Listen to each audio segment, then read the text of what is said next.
जहां सीबीआई ने दिल्ली कोचिंग हादसा केस का मोर्चा संभाल लिया। आपको बता दें कि सीबीआई ने दिल्ली पुलिस की एफआईआर को टेक ओवर कर लिया है और कोर्ट ने सीबीआई जांच के आदेश दिए थे। दिल्ली कोचिंग हादसे में 3 छात्रों की मौत हुई थी। सीबीआई ने दिल्ली कोचिंग हादसा केस को संभाल लिया है और दिल्ली पुलिस की एफआईआर को भी टेक ओवर कर लिया है। अब इस पूरे मामले की गहनता से पड़ताल होगी, तह तक जाया जाएगा कि आखिर किस किस की लापरवाही रही, कौन कौन इसमें दोषी हैं। इतनी बड़ी घटना हुई थी, आपको बता दें कि 3 छात्रों की मौत हो गई थी। बेसमेंट में पानी भर गया था, जिसके बाद सीबीआई जांच की मांग की जा रही थी और कोर्ट ने भी आदेश दिए थे। अब सीबीआई ने इस मामले को टेक ओवर कर लिया है, दिल्ली पुलिस से एफआईआर भी टेक ओवर कर ली है और अब इस हादसे की जांच सीबीआई के द्वारा होगी। यानी कोचिंग संस्थानों में जिस तरह की चीजें चल रही हैं, जहां गड़बड़ियां, लूपहोल्स हैं, उस पर सीबीआई क्योंकि अब इस मामले को देखेगी तो आगे भी ये उम्मीद की जा सकती है कि इस तरह के हादसों पर ब्रेक लगेगा, इस पूरे मामले का खुलासा होगा।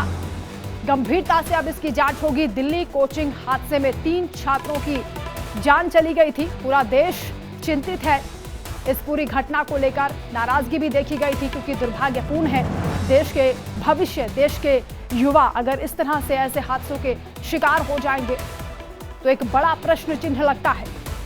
देश की राजधानी में इतनी बड़ी घटना होना अपने आप में सवाल उठा रहा था और ऐसे में सीबीआई जांच की मांग की जा रही थी। छात्रों ने प्रोटेस्ट किया था, प्रदर्शन किया था, जिसके बाद सीबीआई ने अब इस मामले को टेक ओवर कर लिया है। रजनीश शर्मा संवाददाता हमारे साथ जुड़ रहे हैं। रजनीश, सीबीआई ने दिल्ली पुलिस से एफआईआर टेक ओवर कर ली है, किस तरह से अब इसकी जांच आगे बढ़ेगी? देखिए, बिल्कुल सीबीआई ने अब राजेंद्र नगर मामले को पूरी तरीके से टेक ओवर कर लिया है और दिल्ली पुलिस से रिपोर्ट भी मांगी है। इस अगर टेक ओवर की अगर बात की जाए तो हाईकोर्ट के आदेश के बाद सीबीआई इस मामले को टेक ओवर किया है और अब इस पूरे मामले की जांच अब सीबीआई नए सिरे से करेगी और दिल्ली पुलिस ने अभी तक जो जांच की है उसकी जो रिपोर्ट है उसको भी सीबीआई ने मांगा है दिल्ली पुलिस से। और अब जो बताया भी जा रहा है कि या तो आज या कल सीबीआई की जो टीम है वो राजेंद्र नगर जो इंस्टीट्यूट है, राव जो स्टडी सेंटर था, वहां पर पहुंचेगी और उसके बाद अपनी जांच शुरू करेगी।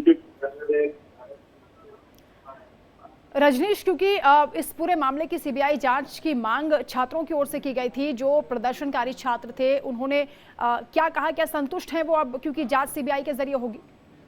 देखिए, छात्रों के संतुष्टि की तो जहाँ तक बात है, छात्र संतुष्ट नहीं है क्योंकि उनकी सीबीआई जांच की मांग जरूर थी, लेकिन उनका ये भी कहना था कि जिस तरीके से फीस स्ट्रक्चर है इस पूरे मामले को लेकर, वो फीस स्ट्रक्चर बहुत ज्यादा है और जो लाइबिलिटी है उसको भी जो तय किया जाना चाहिए और जब तक ये सारी मांगे नहीं मांगी जाती तब तक जो छात्र हैं वो लगातार जो है वो प्रदर्शन करते रहेंगे। जी रजनीश, अभी तक इस पूरे मामले में जो कार्रवाई हुई है, क्योंकि ये इन्वेस्टिगेशन का पूरा केस है जिसमें तह तक जाना जरूरी है गंभीरता से, इसीलिए अब सीबीआई इस मामले पर जांच करेगी। क्या और भी दोषी हो सकते हैं जिसको लेकर ये माना जाए कि इस जांच के बाद खुलासा होगा?